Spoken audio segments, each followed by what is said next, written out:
You've been told your entire career not to work with renters, that tenants are bad, focusing on leases are a terrible idea, but let me tell you right now, over the last 6 years, I've actually become a 5-time Icon Award winner. I've closed over 900 transactions. I became number 2 in the world, and I've made $2.5 million by working with renters. So today, I'm gonna break down exactly how to work with a renter, because a lot of agents, you don't even know where to begin on working with a renter. So this is gonna be a rental tutorial, because a lot of your brokers and team leaders are gonna tell you it's a terrible idea, but your brokers are broker than you, and you don't wanna listen to somebody that you wouldn't actually trade places with. I'm not trying to brag, but if you would like to make $50,000, $60,000, $70,000 a month, like I've been consistently doing for the last 3-4 years straight in a row, you might like some of this advice. So how this works is, I get about 100 rental leads every single day. The big problem that most agents have, you can't get enough leads coming in if you're focusing on buyers and sellers, because it's a renter's market. According to new analysis of census data, renting in the burbs is surging so much, 203 suburbs across the country are now majority home renter rather than homeowner. I mean, just look at any real estate graph or go and look at any real estate news right now. Buyers are clearly on strike. You could buy a house tomorrow if the price was right, if the interest rates were where they needed to be. But mortgage rates are near 7% and home prices at record highs. Since the pandemic, the median single-family home price has soared almost $100,000, now topping $400,000. The prices of homes are way too high, the inventory is still too low, and the mortgage rates, we're hovering at like 6%. It doesn't make financial sense to buy a house when you could rent one for $1,000, $1,500 less per month. So most buyers are just sitting there on the sidelines waiting, and landlords, they're trying to price their properties way too high. So even if you get a listing, the seller is probably out of their mind and they're not gonna sell it for a reasonable price. But when you work with renters, it's not like that at all. So here's how it works. We get about half a month's rent commission per rental deal, and I average about 20 per month as a solo agent. Obviously, I don't do this myself anymore. I stopped about 6 months ago. I have a team of agents that I give the leads to, but I used to get the leads every day and I would handle all the deals myself. So I know it's 100% possible in this market right now to be closing at least 10 or 20 of these rental deals a month. And think about it. If you're making $1,500 a deal and you're closing 10 a month, you're making $15,000. And you're gonna be able to turn renters into buyers and landlords into sellers. I was getting at least 1 to 3 sales every single month, and I never held a single open house. I didn't do FISBO cold calls. I didn't door knock, none of that crap. Never sent out a mailer in my life.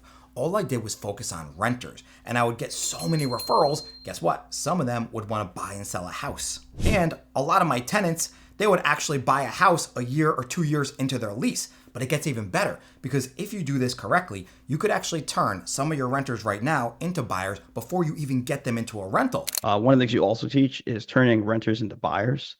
So last year, I was able to actually do that, and I got 2 sales because of that. Because a lot of these people, they're gonna wanna buy or rent. They don't know. And if you're helping them with the rental, they're 100% gonna use you to also help them with the sale. So a lot of times they have good income, they have good credit, they actually have the down payment, but they hear all the news that it's actually not a good time to buy. So they listen to it, and that means they wanna rent a house. So if they're a rental lead, you're not gonna actually be able to talk to them unless you're actually getting rental leads. And you're not gonna have to wait a year or two, you're gonna get it right now today. I mean, I've literally taught over 600 agents how to do this, and most of them are getting at least 1 or 2 buyer in their first month or 2. I ended up bringing in the buyer as well, so I got to double in that deal and did a few rentals on top of that. I believe I closed like 4 rental deals and had that listing. The commissions on that over $30,000, something like $35,000. So let me explain exactly how to work with a renter.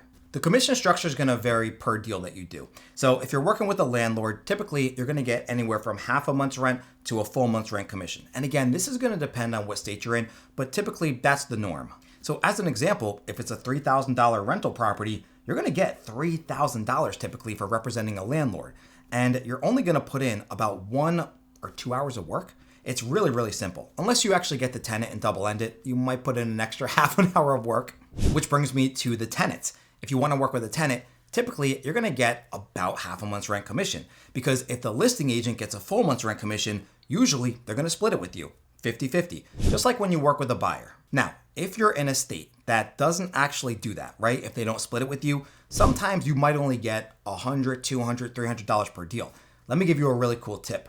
So yes, still get the $200-300 from the listing agent for bringing the tenant, but also charge a $300 transaction fee or $400 transaction fee to the tenant that you're working with. And if you do this correctly, they're gonna shake your hand and smile every single time. Nobody's gonna tell you no. Like I said before, I've literally closed over 900 transactions and I have a 99.9% success rate with this. So if you think about it, yeah, you might only get $200 or $300 from the listing agent for representing a tenant, but that extra $300 or $400 you're gonna get from the tenant, that actually brings it up to $500 or $600 per deal. And if you're only spending 1 or 2 hours per rental deal, do the math. You're literally making hundreds of dollars per hour. You're making more money than a doctor or a lawyer. Okay, so now that you know how to get paid for a renter, this is actually what you have to do. You have to start generating leads right away. There's multiple ways to do this. So if you want to target the landlords, you could do what's called FRBO. So I'm sure everybody has heard of FSBOs, for sale by owner, but what about for rent by owner? Now I'm telling you right now, 99% of agents, probably more, don't call FRBOs. They don't care about them because again, you're going after these big, huge commission checks, you know, these shiny objects. That's what you're going after. It's like if you ever seen the movie The Matrix, it's the woman in the red dress. You get distracted by these big checks that a lot of times are out of your reach because you can't consistently get them. But the rentals, it's not like that at all. Because when you call one of these for rent by owners up, they haven't gotten any phone calls from any other agents. So to do this, all you have to do is go on some of these big platforms out there, like the Trulias, the apartments.com, and literally just type in for rent by owner. You're gonna have hundreds of them pop up in your area. And all you have to do is call the landlord. Now, the tricky part is actually convincing them to use you as their realtor so you could represent them and put it in your MLS. So for a landlord, it's the biggest asset they own, right? It's a $500,000 home, $1 million home, and they don't want to get screwed over by placing the wrong tenant in there. Because a lot of times, if they pick a bad tenant and they get screwed over, it's going to be hell trying to get them evicted. Besides, they can do hundreds of thousands of dollars of damage to the house, and even if they get a security deposit, for a couple grand, it's not even going to come close to covering it. So if you really learn good sales and communication skills, it's going to be very easy to convince a landlord that's for rent by owner to actually give you their rental listing. There's a few other cool ways to do this as well. You could actually go into your MLS and you could look up expired, canceled, or withdrawn rental listings. Now, this one's a little bit more complicated because you're going to have to then go into the tax records on that rental listing, and then you're going to have to skip trace the owner. Sometimes it's going to be under an LLC, which actually makes it a little bit easier because you could skip trace them and get their actual contact information. And as long as they're on the do not call list, that's free leads. And this is an even easier sell for you to represent them. You just have to look up that listing and figure out why it was taken off the market. Basically, why it was never rented in the first place. If you can figure that out, you could explain it to the landlord. I mean, who knows? Maybe the property was overpriced. Maybe the pictures were terrible. Maybe it was a bad description. Maybe the real estate agent representing them didn't know how to do a rental and they completely screwed up the deal. I mean, there could be a lot of things wrong with it. But once you do your research and your homework, you get to the bottom of it, explain that to the landlord. And again, if you do this correct, 9 out of 10 times, you're going to get that rental listing, which means a full month's rent commission. You can get one of them into your listing, so you double end it to get the full month's rent commission, and then the other people that actually won't get that property, you can get them another property by setting them up in your MLS, which is a perfect segue into my MLS strategy when you work with tenants. Now, as a real estate agent, there's really only a couple ways to do this, right? You can work with the landlords like I just explained, you can work with MLS tenant leads, or you could work with apartment tenants. Let's talk about the MLS tenants first. So there's a couple really cool strategies that you can do. My favorite is Facebook Marketplace, meaning instead of becoming a listing agent and doing all those cold calls to for rent by owners or expireds, you could actually go in your MLS and reach out to all of these listing agents that have active rental listings. All you have to do is ask them to advertise their property on a very basic and easy site like Facebook Marketplace.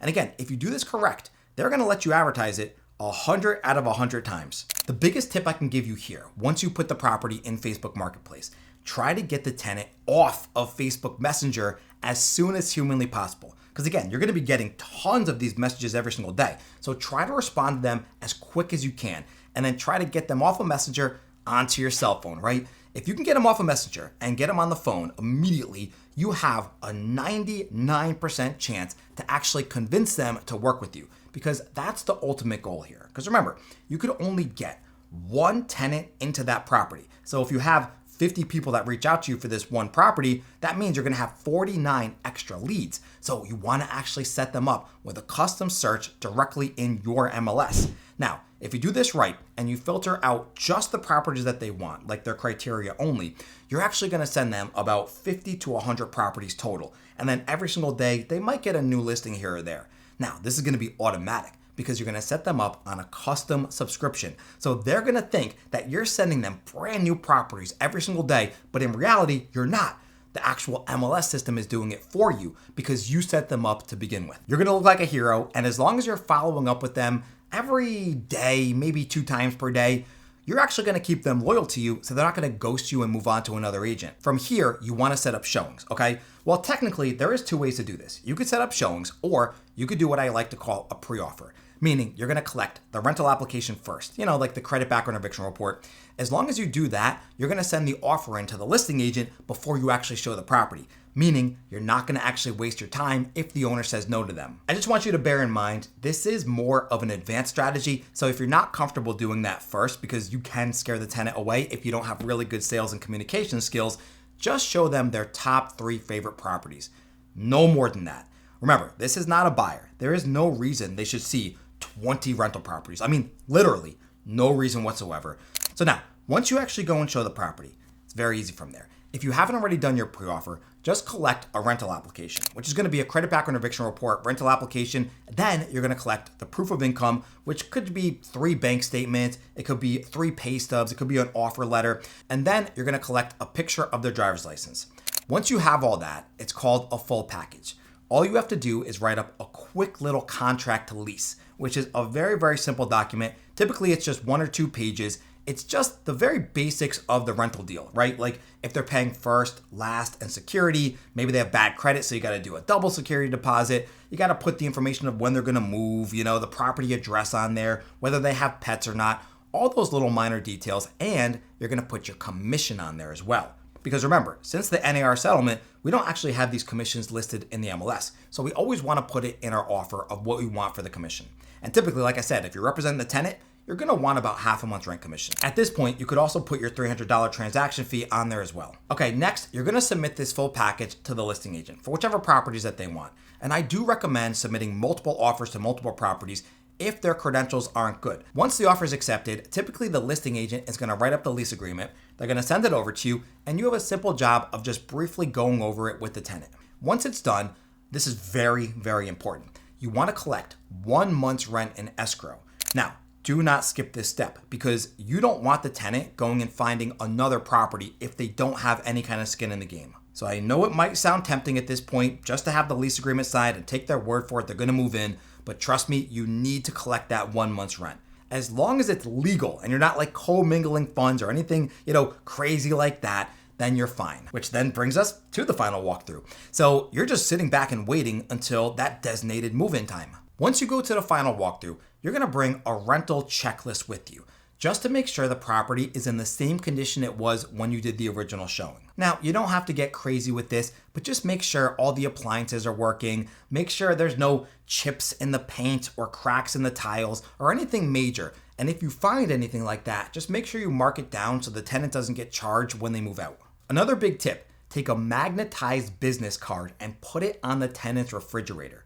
Trust me when I say this is the best free marketing that you could possibly do. I can't even tell you how many renters I turned into buyers years down the road without doing anything at all except taking a magnetized business card and putting it on the refrigerator. So every time they go in there to get food, they're gonna think of you. So you're gonna stay top of mind. And that's the best part of getting renters to turn to buyers. You always wanna be the go-to realtor that they're gonna choose when they want to eventually buy a house. At the final walkthrough, the best part happens. You're gonna get your commission check. Now, this can come either from the listing agent or it can come from the tenant. This, you kind of have to decide in the beginning. When you're doing the 1 month's rent as a deposit, depending on who's holding it, that's usually where the commission check's gonna come from. So if the listing agent's holding that, then yes, the listing agent would bring your commission check. But sometimes the listing agent will keep that and give it to the owner, and then this way the tenant can actually write a check out to your brokerage, which will go towards your commission. And that's an entire rental deal start to finish. You should be doing at least 5 to 20 rentals a month. And I'm telling you right now, I've taught agents in every single state, right? Remember in the beginning, I taught 600 agents how to do this. Every single state in America and Canada as well. I got agents closing 20 deals a month. First month with you, I believe I closed 23, 20, it was April. So 23 in April. And then in May, it was around 19 or 20 or so that I closed in that month as well. So if you're not closing at least half of that, that means you're doing something catastrophically wrong. That's why I created an entire rental system to show you start to finish in depth, step by step of everything that you need to do. Obviously, this video was a bird's eye view of everything that you should be doing to work with a renter.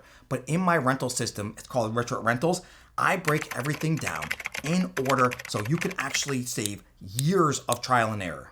The average agent I teach, they close 5 deals within their first month. So I always recommend try this on your own at first, or if you want to skip all of that hassle, just go to richatrentals.com and you can sign up for my system. But if you have any more questions, just book a call with me.